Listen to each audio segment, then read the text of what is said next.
Plot घेताय ही 3 चिन्ह दिसली तर लगेच थांबा, हा मोठा फ्रॉड असू शकतो. अनेक लोक स्वस्त प्लॉट मिळत आहे किंवा ब्रोकरवर विश्वास ठेवून प्लॉट खरेदी करतात, पण नंतर त्यांना कळते कागदपत्रात मोठा घोटाळा आहे. याचं उदाहरण तुम्हाला देतो.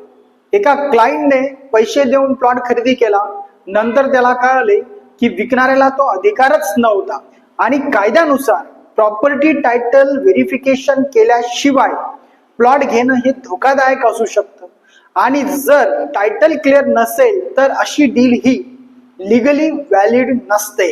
त्यामुळेच प्लॉट खरेदी करताना हे 3 चिन्ह लक्षात ठेवा. कागदपत्र हे अपूर्ण असणे किंवा मिसमॅच असणे. तसेच नंबर 2, खूपच स्वस्त रेट मार्केटपेक्षा कमी. तसेच नंबर 3, हक्काचा रस्ता नाही. त्यामुळेच ही 3 चिन्हे जर इग्नोर केलीत तर पैसे परत मिळवणे खूप कठीण होतं. त्यामुळेच असा व्यवहार करण्यापूर्वी कायदेशीर कागदपत्रे तपासून घ्या, योग्य तो कायदेशीर सल्ला घेऊन निर्णय घ्या आणि हा व्हिडिओ जितक्या ग्रुप्समध्ये पाठवता येईल सर्वांना पाठवा. आणि अशाच कायदेशीर टिप्स मिळवत राहण्यासाठी चॅनलला फॉलो करायला विसरू नका.